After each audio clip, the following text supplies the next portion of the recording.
Welcome once again to the S.E.M podcast. Zack, Hewlett, and Jack Bryce hosting here tonight, and we're so privileged to have the wonderful Lauren Sammis, as we knew her in Scotland, now Lauren Palmer. Lauren, how are you doing this evening? Good. I have to tell you, I'm a little nervous. Oh, come on. It'll So, it'll settle really quickly, and oh, good. you'll get into your groove. We're excited to Okay. have you. Tell us what part of the world we're connecting with you Yeah. tonight. So my husband and I, we live outside of Seattle, across the Puget Sound, in Silverdale. It's close to Bremerton, and so this is Seattle, Washington area, and just love it. We just have. He is from this area, and kind of stole me away when we got married to come back up here. So I haven't Wow. complained. It's a beautiful area. I can It is. understand why you have a little bit of drawback from your husband having lived there. So that's awesome. Yeah.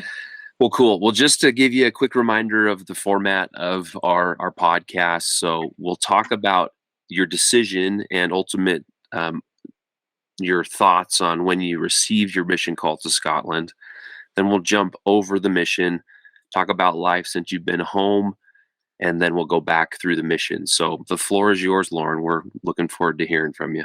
Okay. Yeah, so I was looking over your questions today and I was thinking about what really led me to serve a mission. And at that time, I guess the age for girls was still 21. And Right. so I had been an EFY counselor actually at BYU.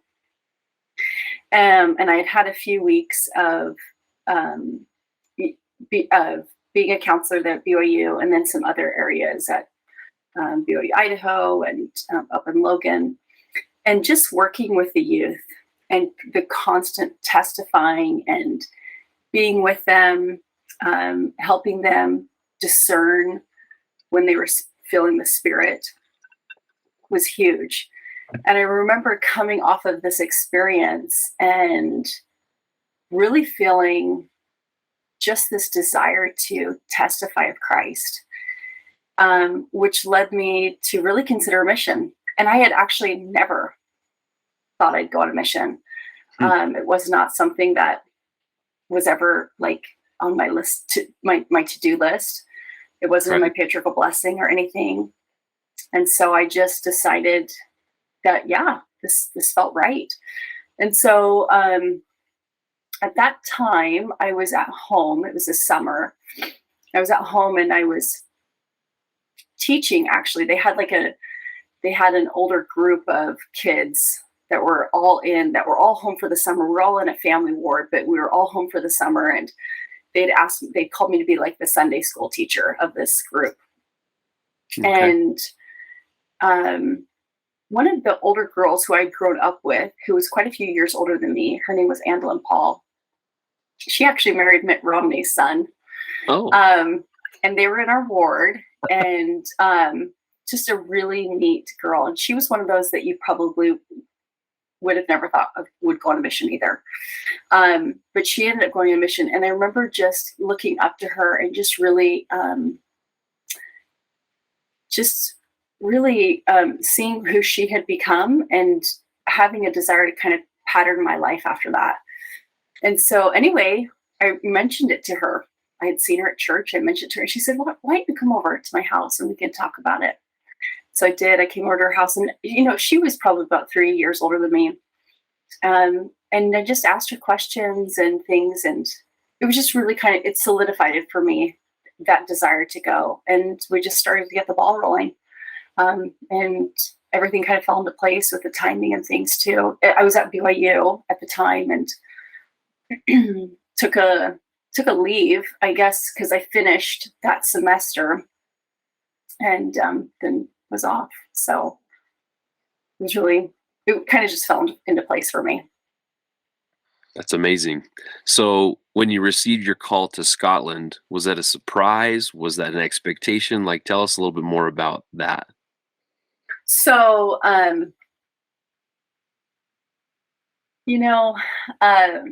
met with the stake president actually, and he's, how they can kind of put down in in the form where if you have a desire to serve in a certain area. And I told him like South Africa or Africa. But then as like it was submitted and you're waiting and waiting weeks for it to come back, you know, it wasn't instantaneous like it is now for the most part. Right. And I kind of had like a checklist. Like I wanted to go somewhere green. I wanted to go somewhere that had an accent, and I wanted to go somewhere that I didn't have to wear nylons. So anyway, I remember getting the letter, and my whole family's there. And actually a couple of my really close girlfriends were there too, that I was at BYU with, and we'd come to my family home in Highland, Utah.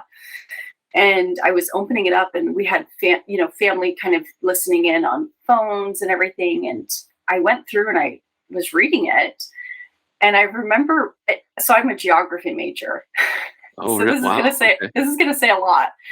And I remember reading it and being like, you know, everyone says Edinburgh. You know, I'm going to Scotland, Edinburgh, and I remember thinking to myself,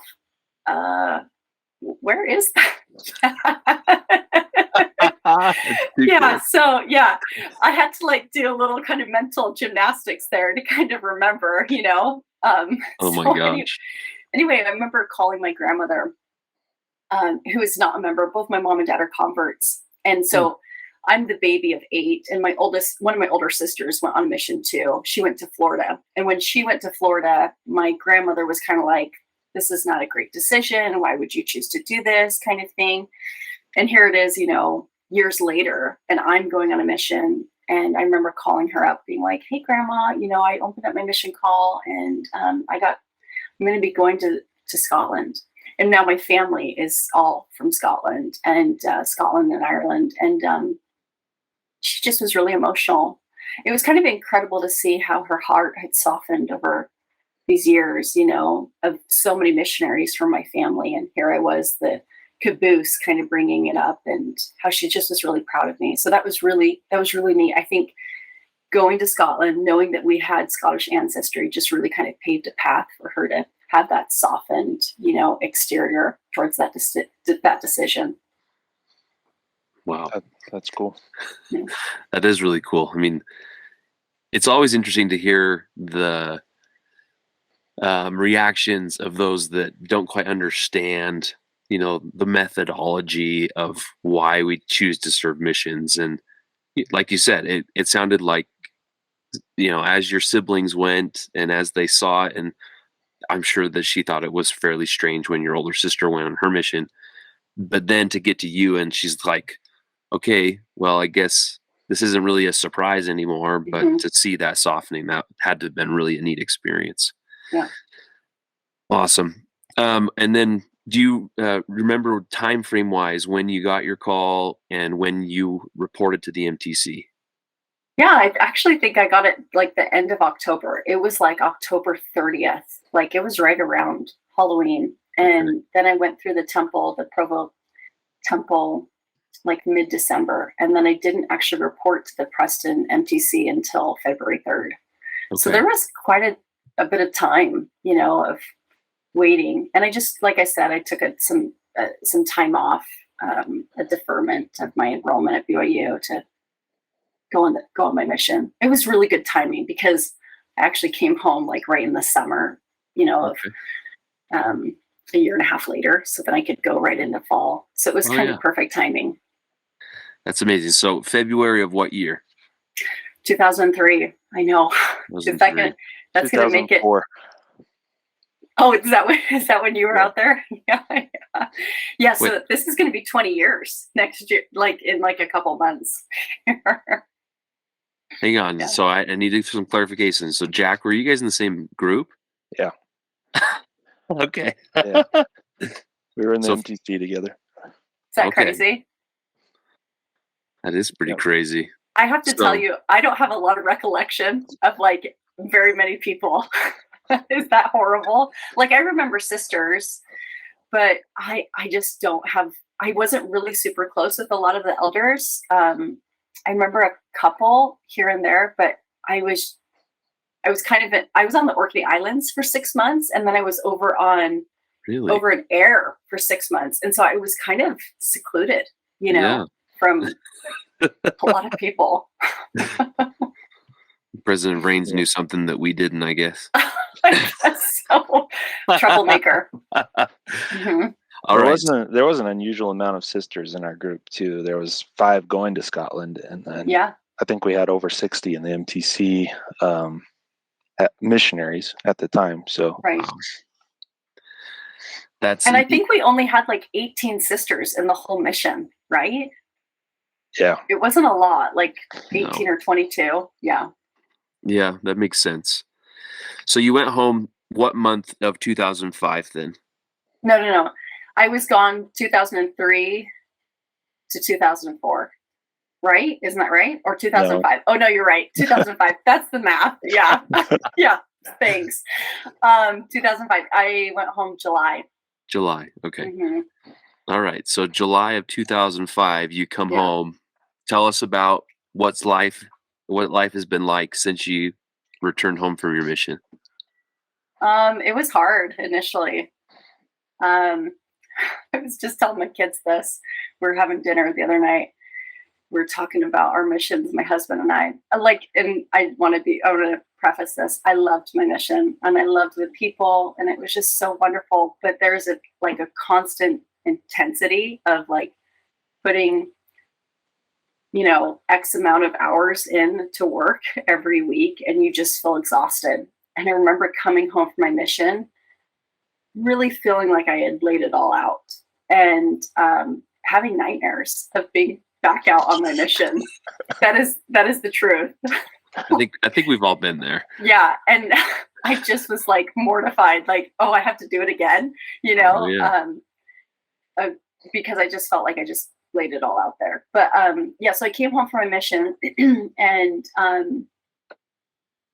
actually had a hard time kind of adjusting, and I felt really impressed actually to apply to the MTC to be a teacher. And so I went in and had my first round of interviews, and you kind of go into this classroom, and you're teaching these other kind of teachers that work there. And it's kind of this kind of chaotic, process a little bit. And that's the first round. And then the second round, they bring you back, and you're there with even some higher ups. And I remember them sitting there and being like, give a first lesson, in 30 seconds, and I felt really confident that I could do that, because that was every, opportunity of talking to people on the streets all the time, Oh yeah. And anyway, they hired me. And so I worked there actually for a year. It was a little bit over, was it a year and a half? Yeah. And I taught missionaries. It was English missionaries. It was every 19 days was a new group, and wow. It was a lot of missionaries. That's intense. Yeah. And then after that, I kind of was needing a change, and I ended up working for a professor at BYU. And during this time is when I met my husband. I was kind of wrapping it up. I was trying to decide if I was going to go to graduate school. And so I was taking some classes for the GRE, and then getting some things in order to apply out to some schools on the East Coast. And I was playing intramural football on a girls' team, a women's team. And, this was a smart move. But a friend of mine asked my husband to come and coach us. That was smart on his part, right? And brilliant. Right. So he came out, and I remember he came out the first time, and I was kind of dating somebody else at that period, and so I really wasn't, really looking. And then it kind of, he got busy with school, and I got busy with different things, and then he came out a few months later. And then it had fizzled at this point. So it was he was there, and I was like, oh, who's the hot coach, kind of thing. So, it just really kind of, took off, and he asked me to a football game, and anyway, there's a whole story there, but it was just, I just knew right away at that period, I had been praying and praying for the gift of discernment that I would recognize him when he came into my life. And it was just undoubtedly like, I just knew that he was the one. And so anyway, yeah, at that point I was 24, which, seems old in our culture, now I'm kind of like with my girls, I'm like, don't get married, till you're like 26, like that's what I would be telling them. But take your time. Yeah. Right, exactly. But yeah, it felt old at that point. And so but we started dating in like November, and we were engaged by February and married by May. Yeah, so it was that was quick. Yeah. No, that's actually pretty lengthy in in the church culture, as we can say. Right. But that's awesome. Yeah. Well, good. And then have you guys moved around? Kind of stayed mostly Utah, Washington area? Tell us about that. Yeah, so I had graduated a week before we got married, and he still had a little bit of time. And so we came up here and we took a period of, a semester off of school. And then then we were working up here in Washington State. And then we went back to BYU, and I was working at BYU at that period, and he was finishing up his degree. And he had about a year and a half left, and I was working there, and I got pregnant with our first, and he graduated. And then we came back up to Washington and spent a year up here saving for him to go to grad school. And then we went down to Arizona, where he went to graduate school. Brett is a physical therapist, so he got his doctorate in physical therapy. And we were down there for 2 years. And I got pregnant again. And so we have our first is Nixon, and then we have our son, and then a daughter, Stella, and we had her in Arizona. And then we moved back up to Washington, and he finished up his rotations up here. And he was working at that time period at a local hospital. And his dad owns a construction company and kind of gave us the opportunity to work some construction just because it was prevailing wage. And so the wage was a lot higher than normal wages, so here I was with a degree, and I'm working construction, and that is a little like humbling in and of itself, but so I was flagging, actually. So I don't know if it's like holding on the side of the road, like the stop and slow, So I did that actually at night while we were saving and saving and saving so that we could start our own business. So at this point, during this time, Brett had kind of come to me, and he was like, listen, my patients are waiting 6 weeks to get in to see me. There's a need for more practices here. And I think that we can do this. And I was like, you're on drugs. Like, that is way harder than you think it is. Like, and he was like, yeah, but we're smart and we can figure it out. And so we did. We just started to just threw ourselves in the deep end and just started to figure things out. And so it was just him and I. We opened up our own practice, and I was, manning the phones and doing all the things. And he was seeing patients, and we put our kids in daycare. I mean, it was just so much sacrifice at the very beginning of it all. And we just kept going and going, and then slowly adding to the practice. And so we now have 15 employees, 8 providers, wow, and a second location. And in the midst of all that, another baby came. So it was all the things, all the things. Yeah. I have to applaud you. That's amazing. Good for you guys. Yeah, thank you. Yeah, so I take care of like all of the office managerial things. I do the payroll and the contracting and all the bookkeeping and everything else. And I still work, actually, but now I work from home. I started to work from home when I had my last, and I just finally went to Brett and I was like, listen, I don't need to be in the office full time for what I'm doing. Like, we've got so many capable people. So just work from home now. So that was way before it was cool. Now I've been working from home for a while. So it's nice. Yeah. You're a trendsetter. Right. Yeah. So you have the 3 kids total then. That's awesome. Yeah. Mm-hmm. Yeah. And our last one, her name is Isla. And oh, beautiful. I met a little girl in Aberdeen. I knocked on the door. Maybe it was Aberdeen or it was Orkney. Yeah, it was Orkney, actually. We were knocking doors, and this little girl with this dark hair came and answered the door, and opened it up. And I was like, "Hi, is your mom there?" And so she was going to go get her. I said, "Well, what's your name?" And she said, "Isla." And I just knew. And here we have this last little one. She's got this dark hair, and her name's Isla Shannon, and she is just a little Spitfire. So, oh man, yeah. Nice. She got the fire of the Orkney Isles in her.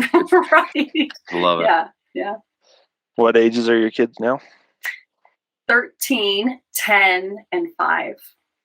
Yeah. So you can tell like where was the practice started. you can see it. Yeah. You had your baby, which was your practice, right. between the 10-year-old and the 5-year-old. Yeah, and the 5-year-old was like, hang on, I still need a part of this. Right. Good for you guys. That's amazing.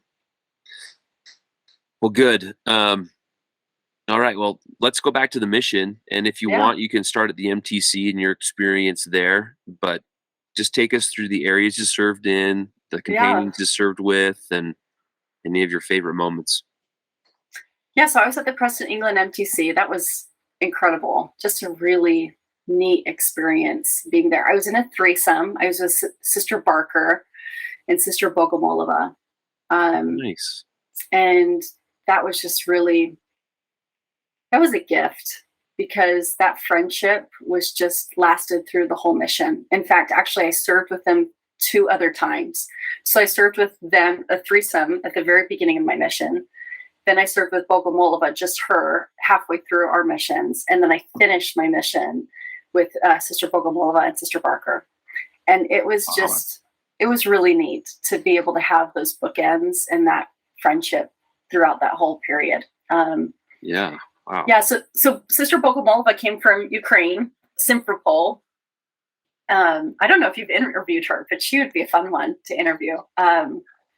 She's on the list. Good. She's a future guest, and we'll see how we can make it work to interview her and her husband, Kevin Vertigem, at the same time. So that's a future one we're excited about. Yeah. So she actually she didn't speak any English, none. Wow. And I can't even imagine what that was like for her, how intense that was. And she hadn't gone through the temple either. So we actually, Sister Barker and I think I was her escort. I'm pretty sure I was her escort, and we took her through the temple at the Preston England temple there. And that was a really cool experience. And I actually think she hadn't received her patriarchal blessing either. And she received that at the MTC too.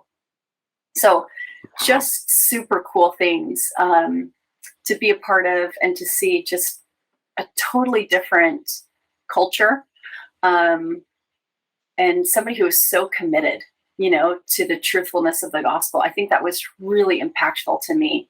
And her hard work. I mean, I looked back on my mission, and I just loved my companions. I had my niece, actually. She was just not recently, but a few years ago, came home from a mission, and it was like, companion issue after companion issue. And that wasn't what it was for me. Like I loved all of my companions, just had so much fun with them. And so that was the MTC, and just really incredible. Cool experiences, great teachers there. I still use some of the teaching tools that they, shared, just cool stuff. And then we were on our way up to the mission home in Edinburgh, and, meeting President Vriens and Sister Vriens for the first time. That was fun. I remember Sister Vriens. She's such a character. Yes. Yeah. And what did she was like, "Oh, you're kind of gregarious.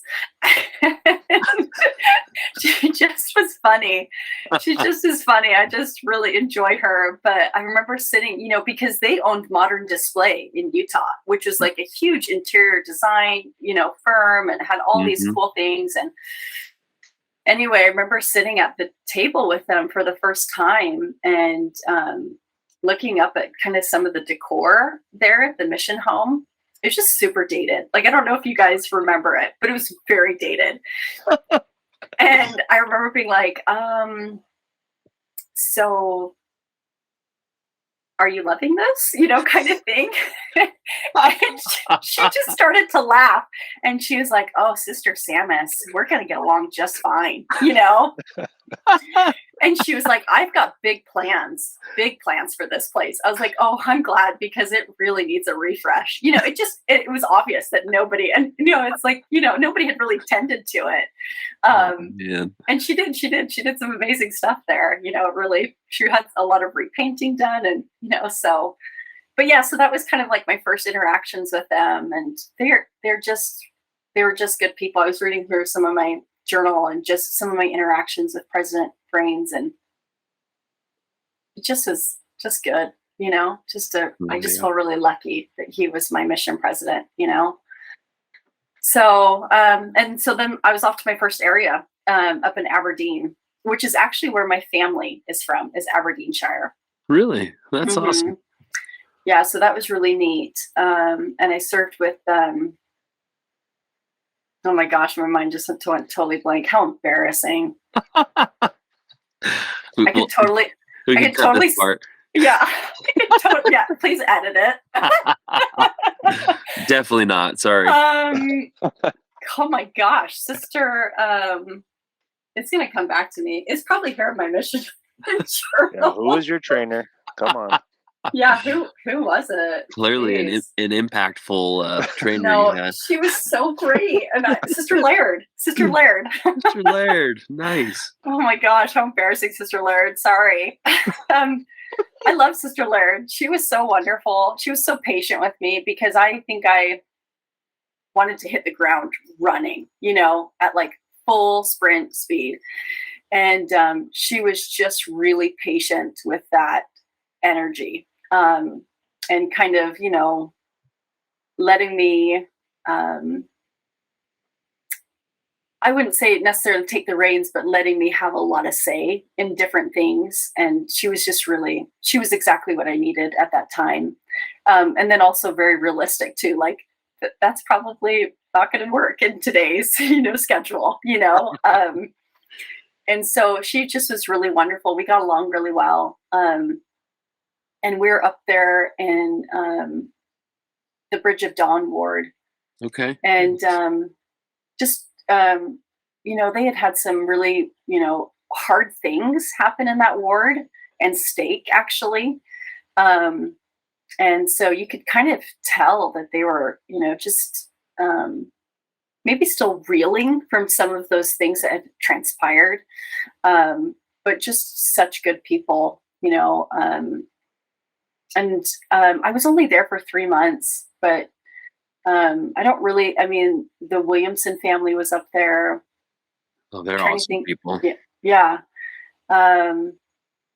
Hazel and, gosh, I can't remember their last name. The Dempsey family, you know. Mm-hmm. Were you there too in Bridge of Dawn?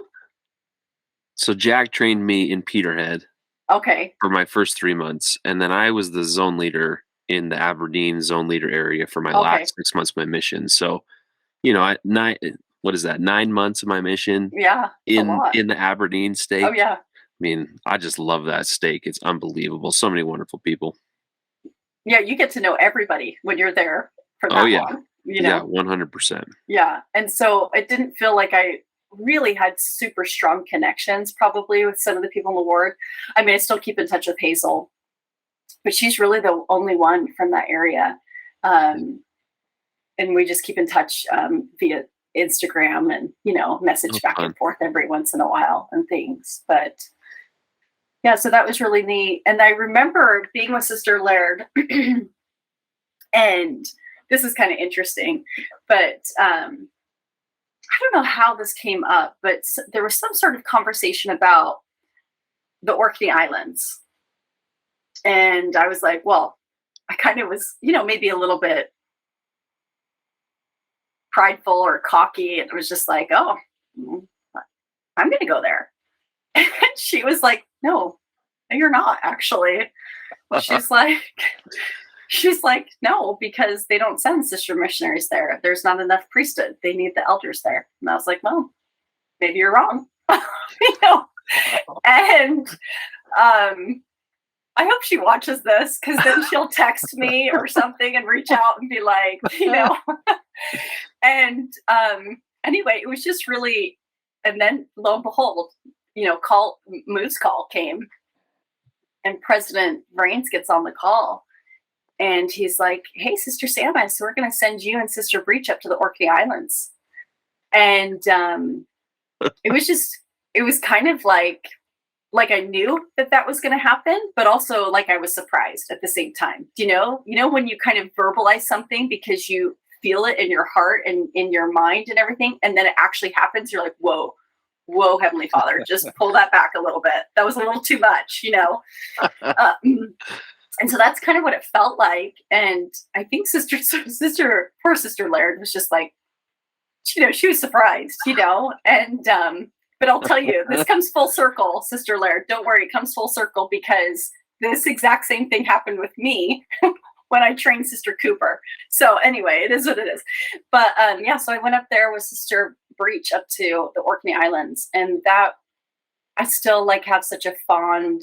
In fact, it still kind of makes me emotional just thinking of what transpired up there and the people up there. And we got up there, Sister Breach and I, and we were the first sister missionaries to serve there in 10 years.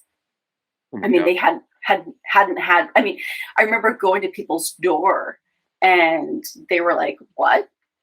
Sisters do the same thing?" And they were surprised and shocked. And it was really hard initially. It felt like there was a lot of just adversity, and like we were trudging through muddy water is how it initially felt.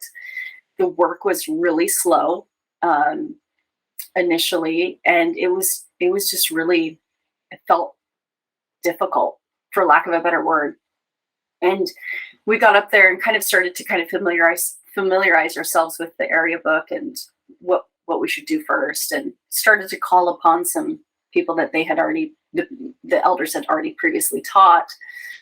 And there was a couple names in there that we felt like, oh, okay, we'll reach out to them. So there was only 6 members in this branch, and kind of, and so you can tell there was a reason why they didn't send sisters. They desperately needed the priesthood to bless the sacrament every Sunday.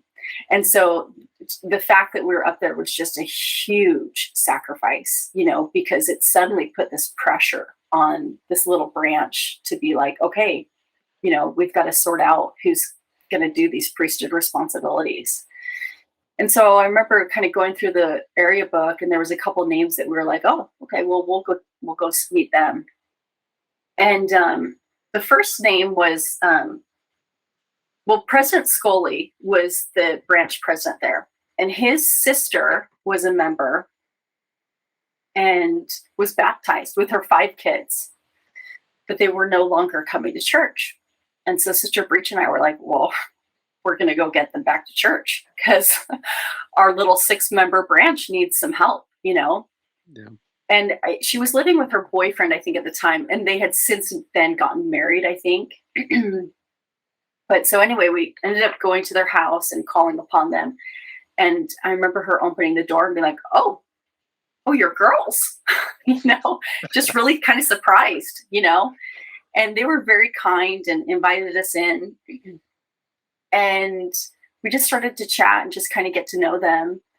And I remember having this really powerful moment of boldness just kind of come to me. And I remember turning to her, and I said, Sister Scully, why are you no longer coming to church? And she looked at me and she said, you know what, Sister Sammis, we missed one Sunday and one Sunday turned into 5 years. And I have to tell you, that experience 20 years later, nearly, has stayed with me for years about how easy that slippery slope is, of just getting out of those spiritual habits that really help define us and help solidify that testimony that we have. And that was really impactful for me. And they never came back to church. They really just were not interested at that point. And I just remember how sad that felt to me, that really just one Sunday, was all it took of them missing it. And then they found something else to replace their time with. And so that was really one of those experiences that has just stayed with me, and really been super impactful for my life moving forward, because I could find a lot of things to do on a Sunday, but that's kind of helped me kind of stay grounded in my, resolution to stay active, that experience. So that was neat. And then we had some other friends up there, Mally and Ann. We had a lot of good experiences with them. He was like a born again Christian. And I was reading through my journal today, and he knew that the church was true, but he was really waiting for his wife to kind of come around to it. And they never joined the church. And in fact, I'm still friends with their daughter on Instagram and things. But it was kind of just a sad situation, because he knew really, really strongly that the church was true. And then I remember, I was reading through one of these things one of these entries that he came out to us one day after we had visited him. I felt really impressed to go by and visit him. And he came out to us and he said, Anne turned to me today and said, I think Joseph Smith is a prophet. And she says, but that doesn't mean we have to join this church, does it? And he was kind of like, no, we can wait, kind of thing. And they never did join the church. So that was kind of, just one of those, but we kept in, good contact with them. And then the other individual that was kind of just incredible story was Patrick Carroll. And Patrick had lived up in Orkney. He was from Bristol, England, and he had lived up in Orkney for years. And we went in to meet him for the first time, and I think he was also surprised that sister missionaries were there, and he was just a lovely man. And we started to kind of get to know him. Patrick's story was really interesting. He was an excommunicated member of the church. He had held leadership positions, and then after being released from those leadership positions, had kind of fallen away into some just bad choices, and which had led to him being excommunicated. And there was some bitterness around how all that had transpired, and how things had kind of led him away from the church, and you could tell it was really difficult. But him and I just connected instantly. And there were some other situations that kind of led to some bitterness that involved his daughter. And anyway, we just started to move past that. And I remember we were just initially just, friendly. And then one day we went up to his flat, and I said to him, Patrick, we just don't have anyone to teach right now, because there's just not a lot of people here on Orkney. So, our teaching skills are kind of, going down the drain. So we just really need to practice on somebody, would it be okay if we just started to practice on you? He saw right through that, but he was like, just really agreeable, super sweet. And he was like, okay, fine, Sister Sammis, you can teach me again, And so we started to teach him again.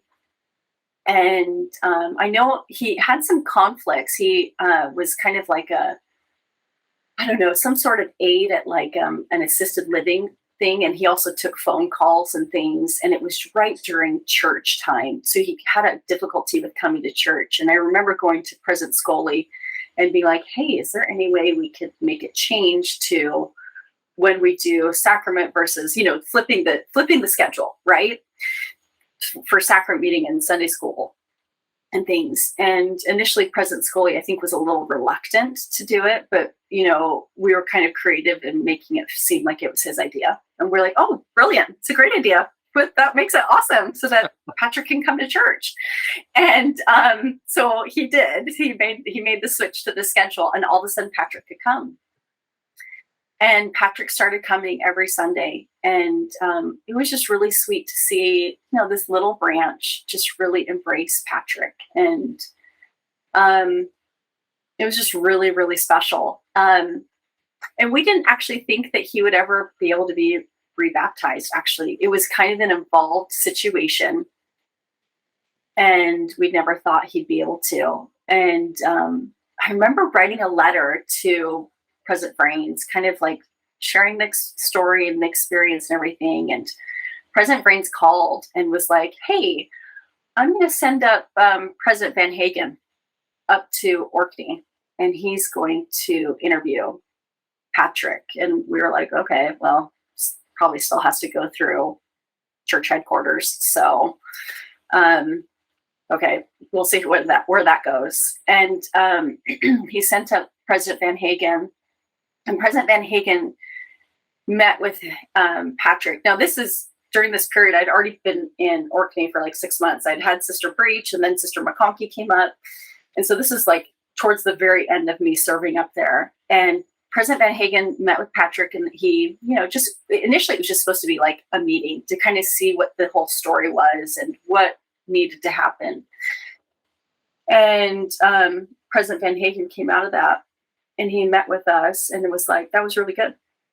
I think I can make some phone calls. And we were like, oh, okay. Like, we didn't know what that meant.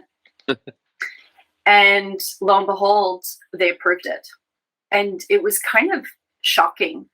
And he was literally baptized like 2 days later after all of this. And it was just, they'd gotten special approval and everything. And here was this man who had waited such a long time and had so much hurt and bitterness of all the situations and things. And he was baptized, and it was just really remarkable. Really incredibly remarkable. And at his baptism, he got up and bore his testimony at the very end. And he was really just emotional. And he said at this time I was serving now with Sister McConkie. So it was, Sister Breach and Sister McConkie. And he just said, the greatest moment in my life is when I see you in the celestial kingdom, and thank you for all you have done for me. Wow. And it was just really, really incredibly special to share that with him and to see how far he had come. And anyway, just really neat. And something, in fact, he was the only baptism I saw in my mission. The only person that I saw actually get baptized. People got baptized after I left areas, but he was the only one that I saw. And so it made it really even more impactful. After I came home from my mission, he actually ended up getting a blood cancer. He ended up getting all of his priesthood blessings restored and actually getting to the temple, but then he got a blood cancer, and he actually passed away a couple of years after that. And, wow. I think just really, really cool. So that was kind of like one of those big, special experiences, and it was just really neat. So yeah, that was during all that time up there. It was just, Orkney has like a really special place. In fact, my husband and I were planning on going next year to Scotland, and I can't go to Scotland without going to Orkney, right? Oh, yeah, super neat stuff. So that was all in Orkney. And I have one question before you move on from Orkney. Yeah.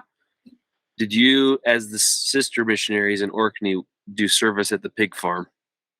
No, but I think that the elders did, didn't they? Yes. I have to tell you, we went to the pig farm. We went to the pig farm because we knew the elders were doing service there. And I got there. It was a Sister Breach initially because we were there.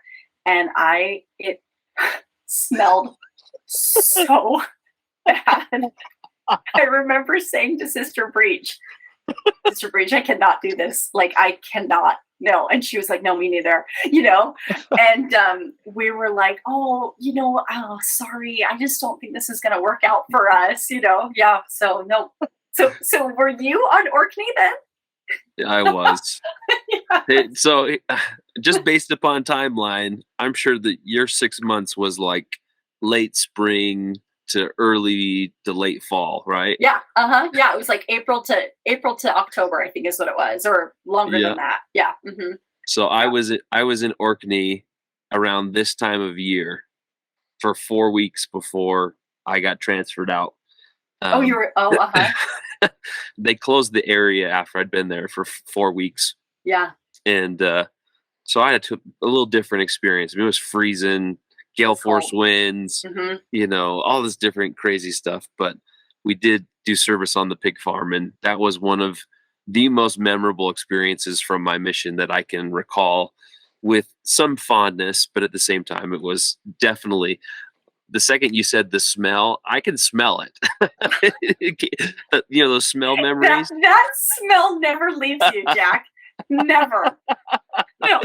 Oh my gosh. Yeah, Zack, it just never leaves you, So yeah, it was just, yeah, no, I couldn't do it. So I was like, that's not going to work for us.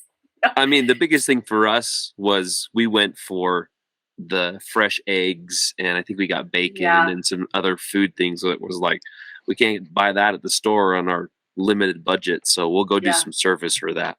Yeah. So. And they closed Orkney for a long time after we left. Oh, really? It was like, I think so. I mean, you guys were probably there. I mean, I think it was still closed when I came home from my mission.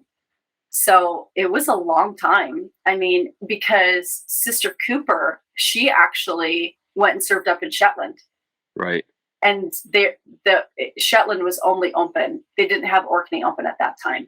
So it was, I think it was closed for a while. Yeah. So they just didn't have anyone. Again, so my time frame there was like, again, this time of year, it was like mid to latter part of November to mid to latter part of December of 2005. And I know that there were elders there before me. So I don't know. I mean, maybe they had just reopened it as you had left. That's probably what happened. And they had a couple of positive experiences, but they closed it after I was there. So, it's just one of those really interesting places, like you said, where you knock on the door and they're like, oh, it's you again type of a thing, because there's just not enough doors in the whole of Kirkwall to be able to, do that on a consistent basis. And then beyond that, we've heard some missionaries who served in the islands that have talked about, well, we used to drive like from farm to farm knocking on doors. And I'm like, that just didn't seem like the most productive thing to do with our time.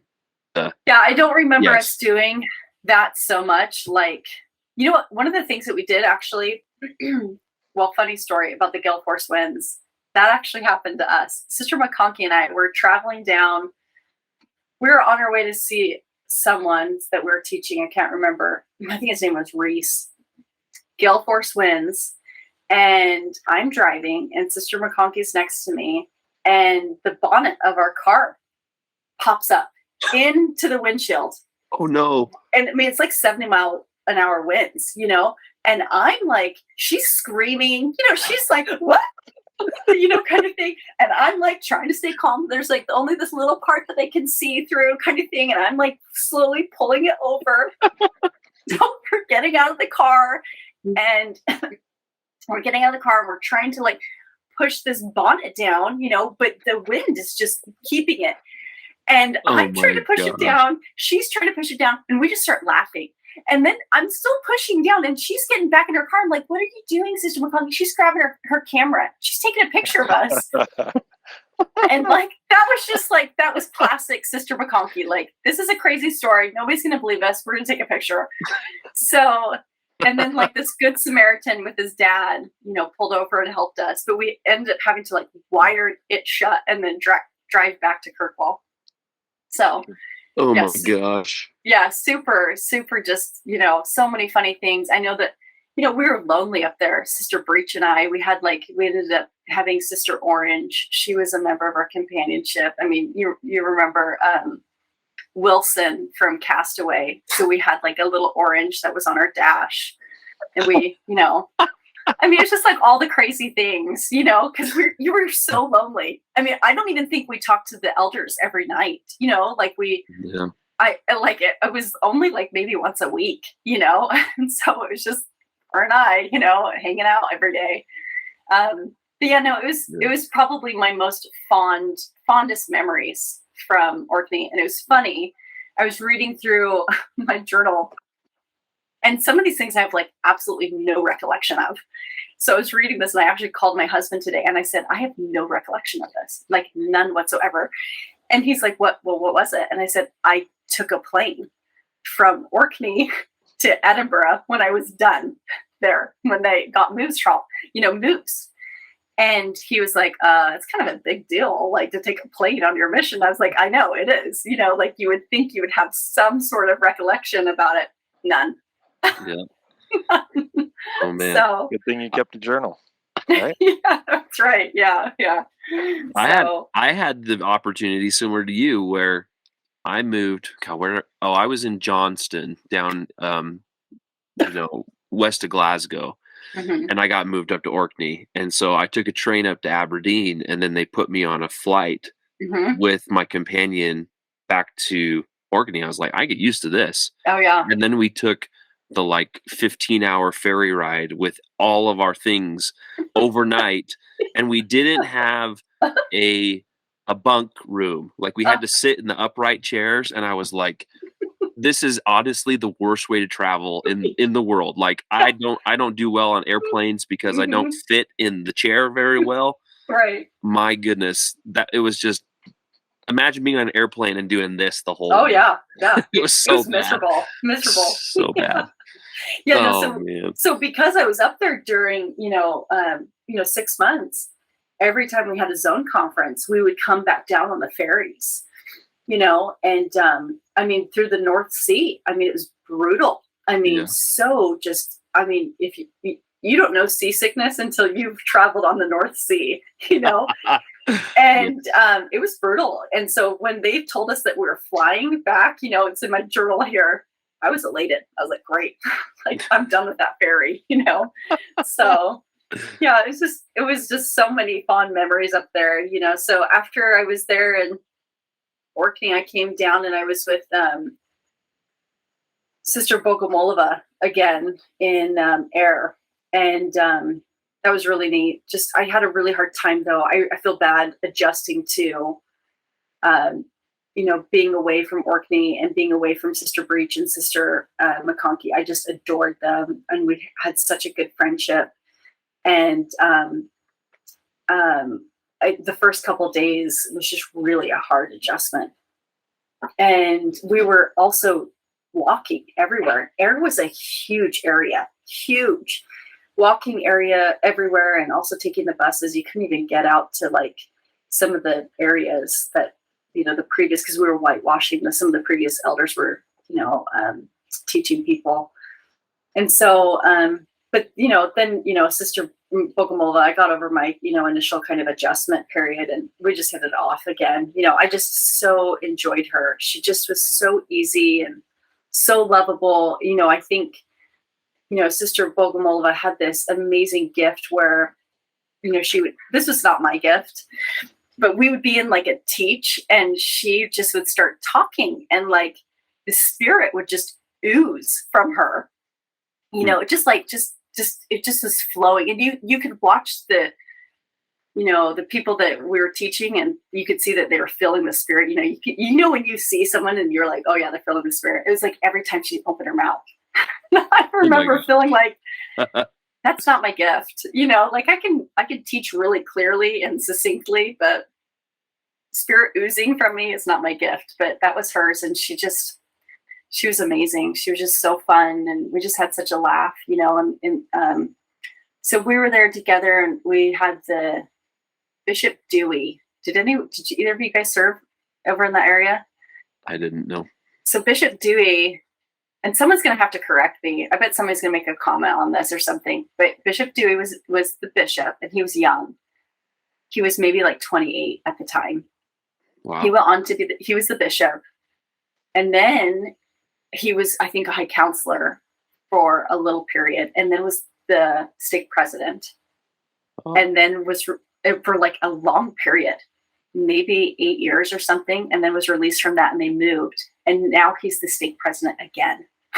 Like, this man is just remarkable, and his family. So I keep in touch with them, Andrew and Debbie Dewey, and they were just amazing. We taught a man over there, John. He ended up getting baptized after we left the area. But my second companion was Sister McLean. Did you guys know Sister McLean? The name sounds familiar. Yeah, it rings a bell. She was remarkable. She had open heart surgery when she was 3 days old. So remember, President Vriens called me, went for Move's call, and he said, "Hey, Sister Sammis, we're going to send you a new companion." This is after Sister Bogomolova and I had been together for 3 months, and Bogo was going somewhere else. And then, so they were sending Sister McLean, and he was like, Sister Sammis, you like to work really hard, but you're not going to be able to do that with Sister McLean. You're going to have to slow your pace down quite a bit. And I was like, oh, okay. Like, and he was like, she needs to come in and take a nap every day. And wow. I was like, okay, well, I could probably use a nap too, kind of thing. But at that period, I didn't really realize what he meant. And it wasn't until we served together. I mean, her pace was just significantly slower. She'd had open heart surgery when she was 3 days old, and actually had to have special permission to actually serve a mission because of her physical limitations. But those physical limitations just never stopped her. She just went and went and went, and just was just such a spiritual giant. I just adored her so much. And we had a good time together. She had to come in every day for a nap, and for about an hour. And I would just usually study during that time. And we just really got along. I mean, serving with her really helped solidify my testimony of the resurrection. And I think I needed that at that time for something that really you can take for granted quite a bit until something happens in your life, or someone close to you. And, you might have this kind of body that's very able and can do all the things. And then you're with somebody that doesn't have that and has never had that. And all of a sudden it kind of just brings everything, down to earth. And that was really, really humbling for me to serve with her.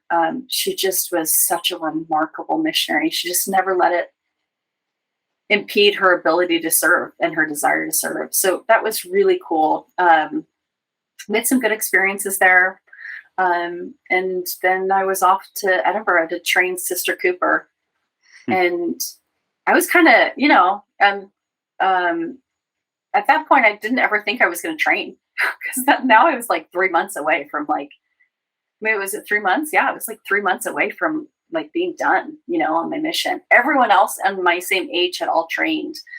And so then when President Vriens called me, and I was kind of a little bit I remember saying to him, are you sure? Is that really what you want? Kind of thing.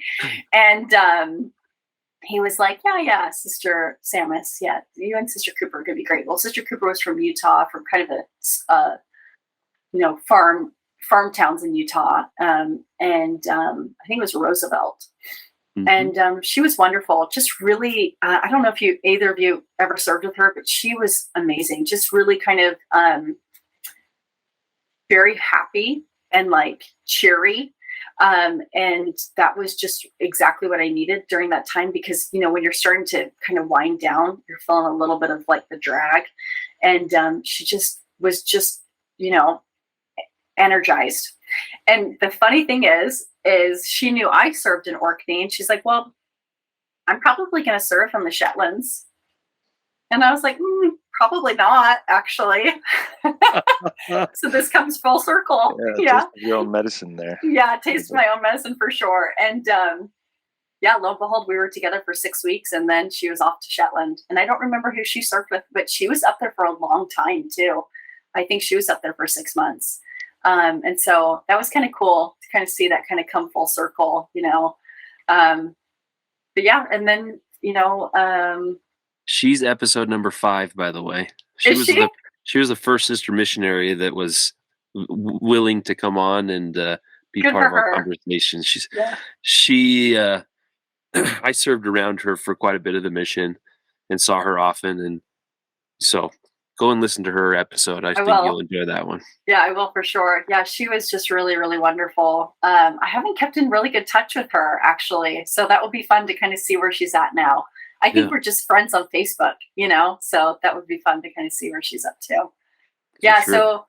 So that was 6 weeks. It was kind of a flash, it was really super quick. And then Sister Bokomolova and Sister Barker came out to Edinburgh, and we all finished our missions together. And it was really tender and sweet to all be together, and just kind of be like, this is what we started together, and this is what we finished together.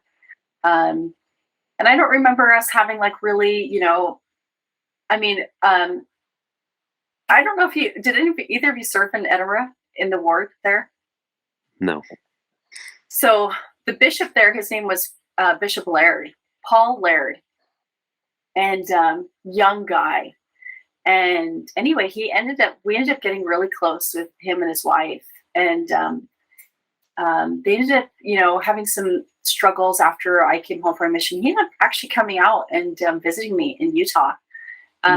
Just a really, really neat guy. And we've since kind of lost touch, but so many cool, people that were there in that ward. That ward was kind of just a really, really cool ward because it was just such a gamut of different types of people from all, different places and things. And it was really neat. So, but yeah, so that was, and then my mom and dad came to pick me up, and it was kind of awesome, just kind of seeing them there. And I remember seeing my mom for the first time and thinking to myself, that American accent is really annoying.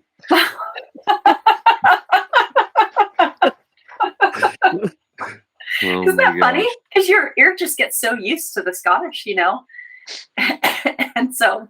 Oh yeah. Yeah. I had some of my friends who'd been home from their missions for quite a while that came over to see me and just sat there and wanted to listen to me talk like 2 days after I got home because I still had the accent. Oh yeah. I didn't realize it, but I still was speaking in the same kind of flow of how you speak to those in Scotland, and they were like, just keep talking, you sound amazing. Yeah, so, kind of the intonations and everything. I mean, definitely. Yep. And you don't mean to do it, it's not like you're like, oh, I want to have an accent, but like you're just so entrenched in it that it just becomes part of the way you start to communicate with everything and everyone. But yeah, that was me too, actually. Yeah. My claim to fame was about halfway through my mission. I was on a doorstep and did a door approach, and the guy I was talking to said, "What part of Scotland are you from?" Oh. And I said, "I'm actually from America." He goes, "No way, man. No way. Your Scottish accent's amazing." I said, "Thank you." And can you still do it? Oh, it comes out so quickly when I speak to those that I talk to. Like, I don't know. It's one of those things where you reconnect with someone who still has that accent. I speak with some of my friends periodically, but they've all gone different parts of the world. But anytime I talk to anyone from Scotland, I had that experience recently on a vacation in Florida where I ran into people from Kirkcaldy. Oh, wow. And I found myself going right back into it. I was like, oh my gosh, it just feels so good. Yeah. To speak with them and also to understand the words coming out of their mouth, because I had another instance where my wife and I were talking to some people from Glasgow, and she was like, as we all do early on the mission, we hear someone speak and then we look our companion and go, I have no idea. I have no clue what was just said to me. Right. Right. And so she was asking me to interpret what they were talking about. And man, I love it. It's so, so amazing. Well, see, it's funny that you say all that, Zach, because I remember being up in Aberdeen, at my first area and sitting in this man. He was a less active member. His name was Frank. It's like my first, kind of experience. I mean, I've maybe been out 2 or 3 days. And I'm sitting in his home and he's talking to us. And I remember thinking to myself, I have no idea what he's saying. And I know he's speaking English. So this, you just feel so dumb. You're like, oh my gosh, Yeah. And it kind of takes some time to kind of get used to all of the substituted words like Ken and right. Kirk and all these things. And it takes, I felt like actually in all of my areas, it took me about 3 weeks to just like fine tune my ear to be able to understand that, because each of the areas, the accent was so different. And up in Orkney, you served up there, Zack, it's like very sing-songy, know? Yeah. And so it's more Scandinavian, right? Yeah. Yeah. Very, very pretty the way that they speak. Yeah. Yeah. Yeah. So it was just really kind of, that took a while to get used to. So I'm interested to see what it's like when my husband and I go, because I'll be like, do I understand them or do I not? I mean, there's no way you go right back into it. I guarantee it's like an unavailable switch that goes on when you're speaking to someone. When you understand it, you start speaking the way that they speak, and it's just like, oh, it's so good. It's one of those like feel good moments in your life where you can just kind of go, all right, this is exactly why I came, was to validate the fact that I actually did what I did, right? Right. Right. Yeah, 100%. Yeah, so it's funny. I part of this story too, I came home from my mission, and I remember actually I was back at BYU, and I was having a really hard time kind of letting go of the mission and all of my experiences there, and just really just so loved it. And I was teaching at the MTC, and I was up in my department. So I was a geography major. And I remember seeing this flyer, and it was like, apply to be an intern at the Scottish Parliament. And I saw this, and I was like, the spirit hit me so hard, like, you need to do this. So I ended up applying for this internship through the Kennedy, program and everything. And it was a really super competitive internship. They were only taking like, I think only 12 of us went, and there was only like 6 girls. Wow. And anyway, the conflict is that at that time I was still teaching at the MTC. Well, the MTC, you can't take a leave of absence, for different internships and things, because, it just would be so hard. They'd be constantly holding people's positions. Right. But I felt really impressed to do this. And I knew that, I just had to trust that everything was going to work out. But I desperately needed this job at the MTC because it's one of the highest paying positions at BYU. And so anyway, I ended up going to my supervisor at the MTC, and I just was like, hey, I have applied for this. I don't know if I'm going to get it, but I just kind of want to put it out there. Like, I'd be gone probably around, June for the spring term.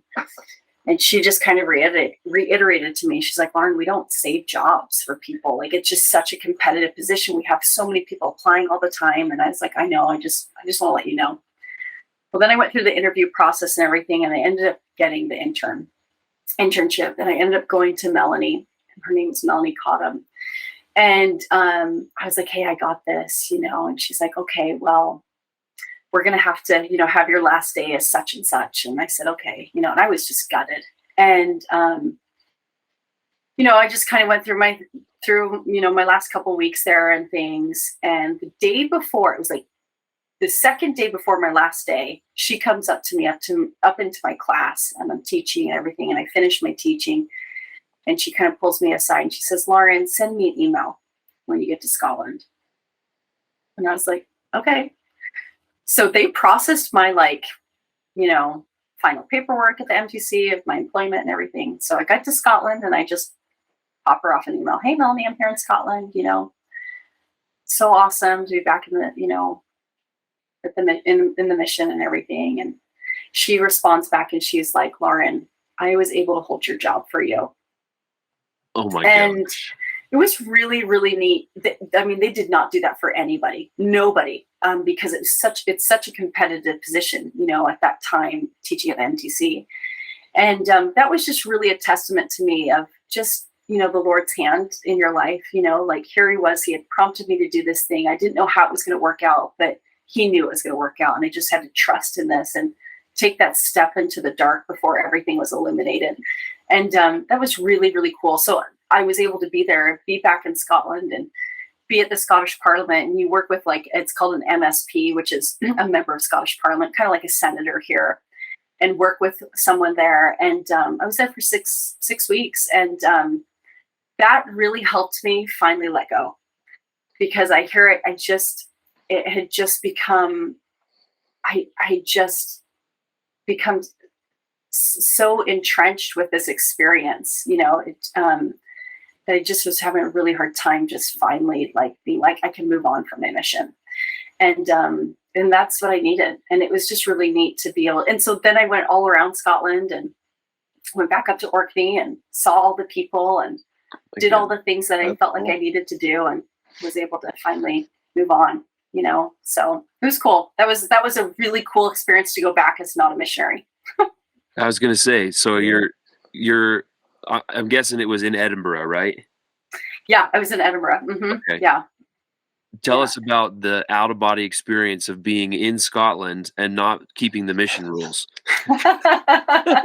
Well, we went to pubs, and so I was with all of the they were all BYU students, and I didn't know any of them, but we've all maintained friendships since this experience, the 6 weeks experience. But this was during the time of the World Cup, actually. Oh. And so we were there, and we're all BYU. Summer of 06 then. Mm-hmm. Yeah. Yeah. We were all BYU. I was still there. Oh, you were? Wow. I was, yeah. Yeah.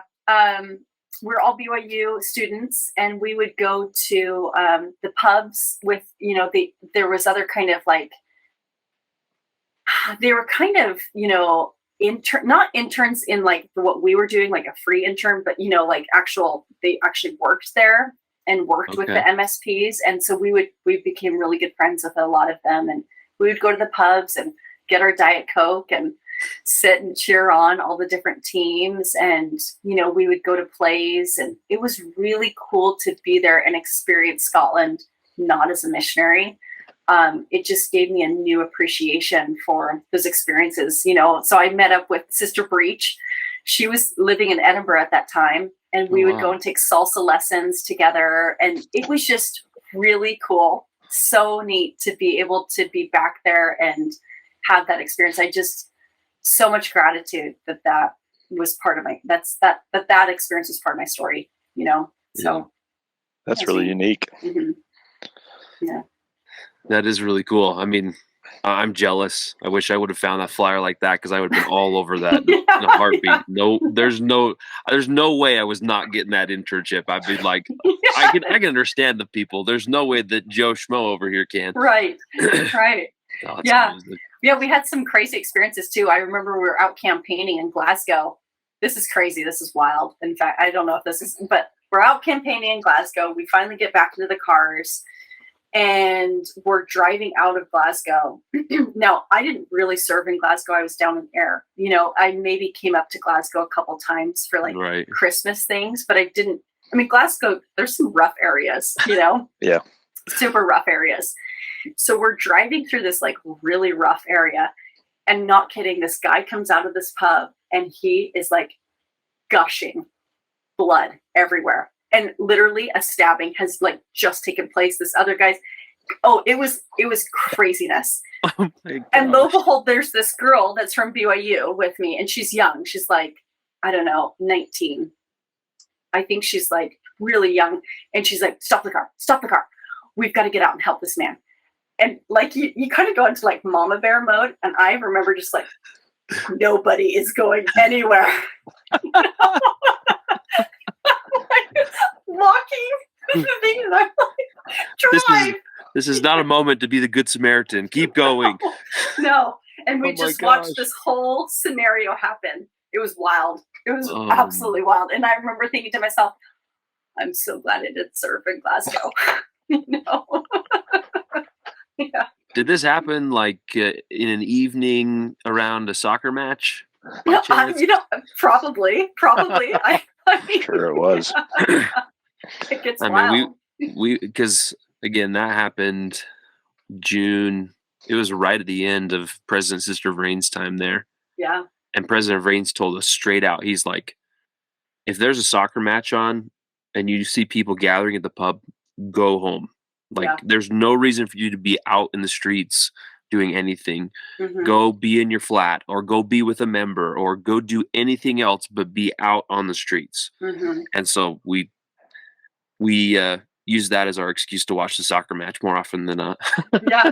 Well, I mean, you think about it, they don't mess around with their football over there. You know, it's don't. Intense. Yep. You know? 100%. Yeah. Oh my gosh. It's amazing. All right. I had a question that ran through my mind, and this is just random curiosity. So you saw Sister Bogomolova come in having no English. Yeah. Tell us about how her English was midway through the mission and at the end of the mission. Yeah. So no English whatsoever. And she just was so diligent. I remember her being in the MTC and, taking her, because she spoke both Ukrainian and Russian and in English, Book of Mormon, and comparing things. I mean, and she just put so much work in, and it was just, wow. I could just tell it was exhausting, mentally exhausting. Then halfway through, we were serving together in air, and I remember at that time, I think she was feeling really frustrated that she hadn't come farther along in her English, even though I felt like she had. Sure. And I remember her calling President Vriens and being like, I need more time in the morning to do language study. And I don't, for some reason, I think she was only getting the scheduling was only like, I don't know, maybe it was 30 minutes, but it wasn't enough time for her. Sure. Oh yeah. And he made an exception. He was like, oh, Sister Bogomolova, of course, if you need some more time. So I think for a period of time, she was taking a little bit over an hour. Now she'll probably know that better than I will. But, and that really, I mean, it was like lightning. All of a sudden, like during the time that we served together, it was still pretty broken when I first got to air. And then by the time, like you could tell she was really, confident in being able to express herself. And she was still, relying a lot on, not memorization so much, but kind of routine, Sure. But it was lightning just within that, I think we were together 3 months, in air. And then at the very end of my mission, it was like she was totally fluent. And, looking back on it, I mean, it's hard to learn English anyway, right? It's like the most bizarre language. There's so many different, rules and everything. But then you tack on being Scottish English, and you're like, how does anyone learn that? How does anyone learn to speak English? And it was remarkable. It was really, really remarkable. Just the commitment that she had to speaking English and how well she did with it. And, I don't know if you guys follow, gosh, now my mind's totally blank, but he was Ukrainian and he is in Ukraine still. Well, there's Andre. Elder Zinkovsky. Yeah, yes. Zinkovsky. Now, he came out the same time as Sister Bogomolova did. And his English is amazing, so it's just really incredible. Like I follow him on Instagram and just watching some of his lives and things. I'm like, and it's a gift for some of these, foreign kids to be able to learn a language like this, and just to see what he's done with it too. It's just really cool. So how you said she oozed the spirit, you could tell that even in the MTC when there was no English, you knew that she had a testimony. Yeah. And then I was her district leader later on in the mission, and it was still there, and like every word you knew Sister Bogomolova knew. Mm-hmm. So she is very special, so special, and we called her Bogo because that was just, so we're like, come on, Bogo, let's go, and she's just such a good sport about everything, I mean, because Barker and I, we gave her a hard time, and she was a great sport about things. And she just was remarkable. I just had so much admiration for her. Mm-hmm. That was, all my companions were just really neat and awesome, but there was something really special about Sister Bogomolova. Yeah. So you shared a couple of experiences. Do you have any other memories with the Vrienses? Oh yeah. Yeah. Sister Vriens and I mean, she gave me a hard time, man. She kind of like would harp on me, and I don't know why, but it was because you had a fringe. That's what we heard. That's right. Yeah. Sister Cooper cut it, and then I was like constantly going like this, and she came in and had a meeting with all of us sister missionaries, and she like had me like put in a barrette so that it was constantly back, so I wasn't distracting. Yeah. No, but I will share another experience. So this is, I was up in Orkney and I was having a really hard time because we just were not seeing anything happen. And I came down to Aberdeen for, I must have been a zone conference, and I had an interview with President Vriens. And in the interview, I remember kind of sharing with him just the difficulties that I was having, the frustrations. And he just said to me, he's like, you know what, Sister Sammis, you're probably just a sower.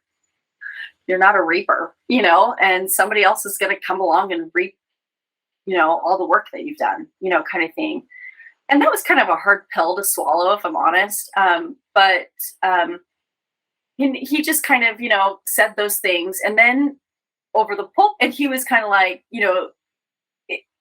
our conversation personally was very different from then what he said over the pulpit, because we had this really personal conversation where he was, like, don't worry about baptisms, don't worry about this, blah, blah, blah, like, you just go and do the work. And then he gets over the pulpit later on that day and he's like, baptism, baptism, baptism. And it was very kind of hard for me, to have this dichotomy of this personal conversation versus what was said. And I remember going back to Orkney and I was kind of frustrated. Mad would be probably a good, adjective. And I remember getting on my knees that night and praying about it because I just felt frustrated. I felt really confused about what was my purpose if I couldn't baptize. And I remember getting on my knees and just, sharing with Heavenly Father this whole experience of this, personal conversation versus what was said. And I had this words come to me. And the words that came to me was, remember, Lauren, he's on his mission too.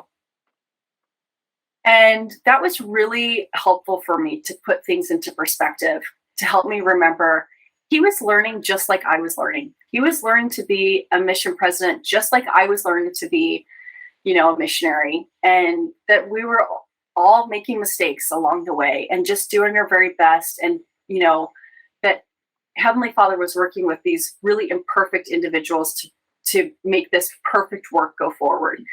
And that was really helpful for me to have that perspective. And it's been actually something that's blessed me for years, actually, as I've had interactions with different priesthood leaders to help me remember that they're learning in their calling and their sphere of stewardship, just like I'm learning. And that was really, just a really good experience to have. That's another one that has stayed with me for 20 years that I'm really, really grateful for, that perspective. But that was such a little thing. Looking back on it, like, he was just so wonderful. I remember being over in Ayr and we were, traveling by bus and walking everywhere, and the area was so big. And I remember calling President Vriens and being like, this is not working. You need to send a car. And he was like, okay, well, I don't know if I have a car. And I was like, oh, the assistants have a car and they can send their car. And he was like, you know what? You are right. They do have a car. And I said, okay, so you're going to send a car, right? Because I'm with Sister McLean and she can't keep walking everywhere. And he was super gracious and he sent the assistant's car. The assistants drove it over and they took the train back. and we had their car. And he just was, I think he just understood, I think deep down he's kind of like a girl dad, like he's like going to take care of his girls and his boys, he's like, tough it out, sort it out, you're going to be just fine kind of thing. Cause he really listened to us girls, and what our needs were. And he also gave us a hard time. He was up for a good laugh. My sister went on her mission to Florida and she had a really hard time with her mission president. He just was really difficult. And I was so grateful that was not my experience. He just was so wonderful, so. That's great. I know for a certainty, Lauren, that President Vriens told me the same thing in one of my interviews where I was like, I'm not seeing a lot of success. He's like, some of us are sowers, Elder Hewlett, and others are reapers, and maybe you're just not a reaper. And I took that to heart because I was like, okay, well, I just am here to do the work. And it was really one of those dichotomies of the mission where individually we all are having our own experiences in our areas with our companions, and we can have our own frustrations.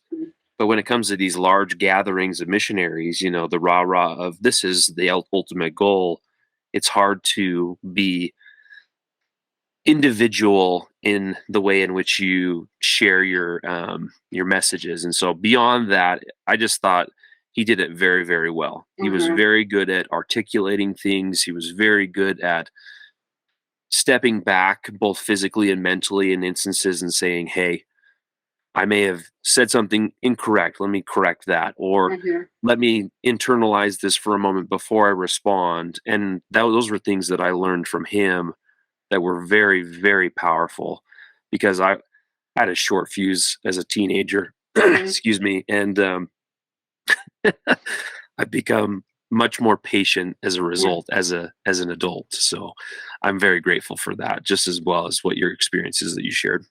Yeah, he was just really gracious, just incredibly gracious. Like when I think of like how I would describe him, just a really gracious man, he was just good. Yeah, absolutely.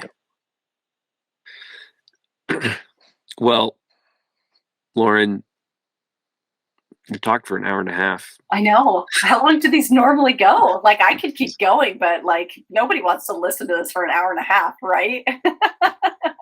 As I've said before, you got to check the other podcasts and you'll be surprised at some of the lengths of conversations we've had. But, the thing that we've realized in these conversations is that many of us come with the notion that I haven't thought about these things in a long time, or I haven't given a great deal of focus on what my mission was like or what the experiences were.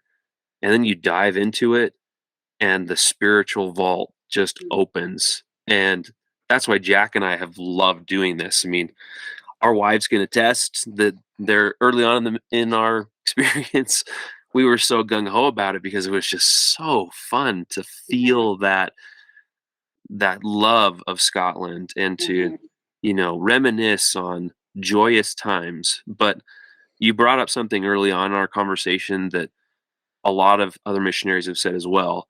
Our mission was hard. And it was really us as a choice group of individuals called to that mission that were set there specifically because the Lord knew that we were those that could put up with a duration of time that felt so much longer when those days were cold and wet and just not much was happening. But more than anything, we all had great experiences and we can look back on it and with so much fondness because whether it's funny experiences, whether it's fun memories, whether it's spiritual moments, whether it's people that we have been connected to now for way longer than we want to admit. This is the joy of the brotherhood and sisterhood of having served in the Scotland Edinburgh Mission. So thank you so very much. Well, and I just have to say, I don't know what brought this podcast.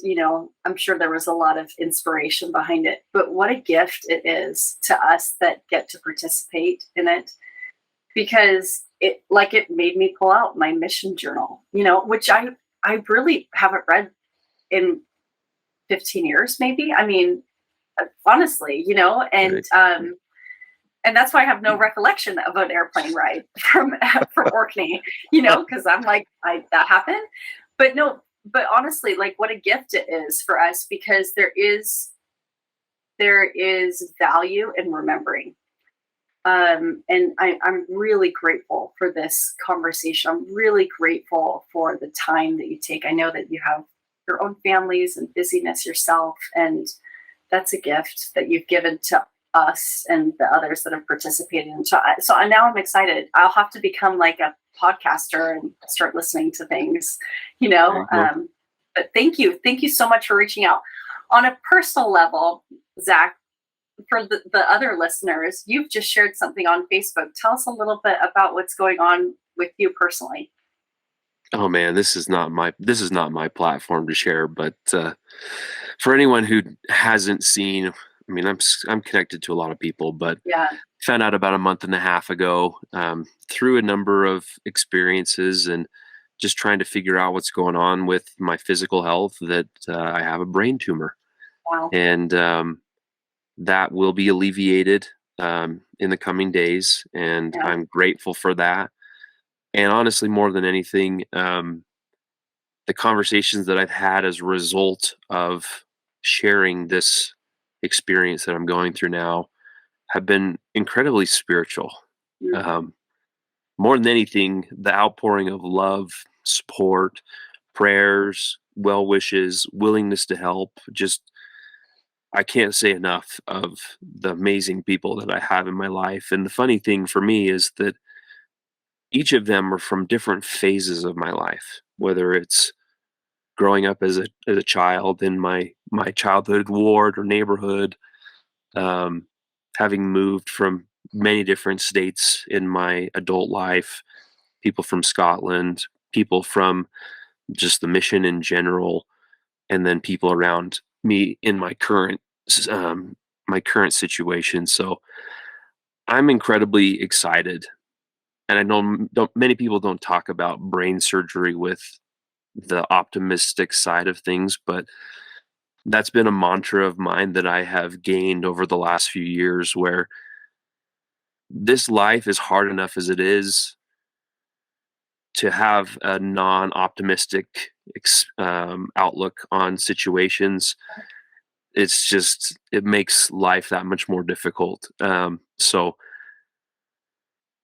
more than anything, I'm really, really looking forward to seeing what life looks like without this um, device. I'll use as a term um, that has changed my life, and to see the other side of that coin, man, I'm so excited. So thank you for letting me share a little bit about that, Lauren. That's Oh, not that's not the essence of why we're here. We want to hear from you, but I appreciate that. Thank no, you. I think it's just really, it's such an incredible and remarkable outlook to have, and we are all just cheering you and your family on, and are hopeful that as you come out on this other side of it, that there's going to be a lot of healing and, normalcy coming Yeah, back to your life, so absolutely. I really appreciate that. Thank you. lots of faith and prayers headed your way. Yeah. All right. So the last thing I want to say to you, Lauren, is you've identified 1, 2, 3, 4, 5, 6, 7, 8. No, I guess we could say 8 companions, and that's collective. Mm-hmm. We've only talked to one of them so far. Oh, And just Sister Cooper. just Sister Cooper. Okay. There's been other sister missionaries that we've had on, but they're not nearly as frequent. And that's obviously numbers Sure. wise, that is the case. But Sure. nonetheless, the job that we're going to put in your hands is this will be published this week. Oh my gosh, publicized this week. And my ask of you is to invite them to participate. Oh, 100%. Because I for sure want to hear from Sister McConkey and Sister Bogomolova So, and Sister Breach and Sister Barker, I think would enjoy this too. I'm not as in touch with them as much, but yeah, no, for sure. Yeah, And Sister Laird would be awesome to listen to too. Yeah. Oh yeah, no, for sure. I will 100% reach out to them. Yeah. And that's just it. Like the amazing reach that each of us as individuals have is a lot more effective than what I did when I reached out to you, sending you just a random message. Hey, Sister Sammis, we'd love to have you come on and participate. And thank you for being willing to come on and give us some of your time and share with us the memories that we have of Scotland. So, more than anything, we just want to express our love to you. We're so grateful that we were able to share in this amazing experience. So, again, thank you so much. Yeah, thank you so much, both to you, Zack, and you, Jack. You know what a cool experience, and just such a gift, honestly. So thank you, and blessings to you and your family, and Merry Christmas. Yeah, absolutely. Have a very Merry Christmas upcoming. It's crazy that it's already that time of year. I know, right? All right. Well, thanks again, Lauren. We love you. Have a good night. Yeah, thank you. Bye-bye. Bye.